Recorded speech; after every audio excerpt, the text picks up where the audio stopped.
मरचू जंगल से लकड़ियां काटकर बाजार में बेचने गया, लेकिन उसे लकड़ियों के अच्छे दाम नहीं मिले। इस पर मरचू ने कहा, अरे भैया, इतने कम पैसे, इन पैसों में तो 2 वक्त का खाना भी नहीं मिलेगा। आप मुझे बहुत ही कम पैसे देते हैं। मैं इतनी मेहनत से लकड़ियां काट कर आता हूँ, लेकिन उनके पैसे मुझे बहुत कम मिलते हैं। भैया, तुम्हारी लकड़ियां होती ही इतनी कमजोर हैं कि मैं इससे ज्यादा पैसे नहीं दे सकता। तुम्हारी लकड़ियों के बस इतने ही पैसे बनते हैं। अरे भैया, कुछ ज्यादा कर दो ना। वो क्या है ना कि इन पैसों का तो कुछ भी नहीं आता। मैं अपनी जिंदगी कैसे गुजारूंगा। भैया, तुम जाकर अच्छी लकड़ियां लाओ, तभी इन लकड़ियों का अच्छा दाम मिल पाएगा, वरना इन लकड़ियों का तो यही दाम है। ये सुनकर मरचू बहुत ज्यादा परेशान हो गया और पैसे लेकर किराने की दुकान से सामान खरीदकर घर आ गया। घर पहुंचते ही मरचू की पत्नी सीता ने कहा, अरे जी, सामान ले आए आप? हाँ जी, सामान ले आया हूँ।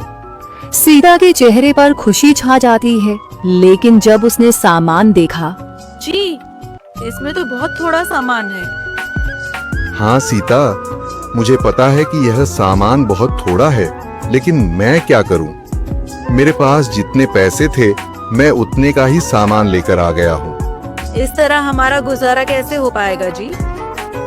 आपको तो पता ही है कि हम कितनी मुश्किलों से गुजारा करते हैं।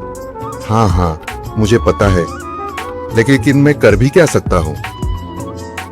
मेरे पास इतने पैसे ही नहीं कि हम एक अच्छी जिंदगी गुजार सकें। इतनी मेहनत कर रहा हूँ, लेकिन फिर भी मेहनत का फल नहीं मिल रहा। इतनी मेहनत से अच्छी लकड़ी काट कर आता हूँ, लेकिन मुनासिब दाम नहीं मिलता। मैं तो बहुत परेशान हूँ। क्या करूँ? कहाँ जाऊँ? अरे जी, आप परेशान न हो, आप कोई और काम देख लें। मैंने कई बार काम तलाशने की कोशिश की, पर किसी ने भी मुझे काम नहीं दिया। ये सुनकर सीता भी काफी ज्यादा परेशान हो गई। मरचू से सीता की परेशानी नहीं देखी गई। उसने अपनी पत्नी सीता से कहा, मैं फिर से जंगल की ओर जा रहा हूँ। अरे जी, अभी मत जाइए ना, वैसे भी शाम हो रही है। आप कल चले जाइएगा, अभी मत जाइए। ठीक है, अगर तुम रोक रही हो तो मैं नहीं जाता, मैं कल चला जाऊंगा। इसके बाद मरचू गांव में घूमने के लिए चला गया। तभी उसे एक आदमी मिला और उसने कहा, कहाँ जा रहे हो भैया?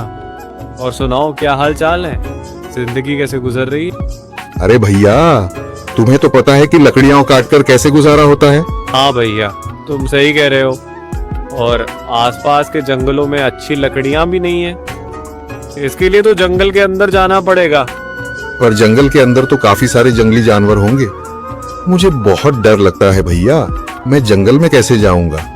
हाँ भैया, जंगली जानवर तो होंगे, लेकिन अच्छी लकड़ियां तो वहीं से ही मिलेंगी। ये सुनकर मरचू बहुत ज्यादा परेशान हो गया, लेकिन वह आदमी बिल्कुल ठीक कह रहा था। जंगल के किनारे की सारी लकड़ियां कट चुकी थीं। अब सिर्फ जंगल के अंदर ही अच्छी लकड़ियां बची थीं। अगली सुबह मरचू लकड़ियां काटने जंगल की ओर चल पड़ा। जंगल में आने के बाद मरचू ने कहा, अरे, यहाँ पर तो लकड़ियां ही नहीं हैं। वो आदमी सही कह रहा था, लकड़ियों के लिए तो जंगल के अंदर ही जाना पड़ेगा। पर जंगल के अंदर जाना क्या सही रहेगा? मुझे तो बहुत डर लग रहा है, क्योंकि वहां पर तो काफी सारे जंगली जानवर होंगे जो खतरनाक होंगे। अगर आज मैं जंगल के अंदर नहीं गया तो मैं आज घर पैसे लेकर नहीं जा सकूंगा, और फिर जब पैसे नहीं होंगे तो गुजारा कैसे होगा?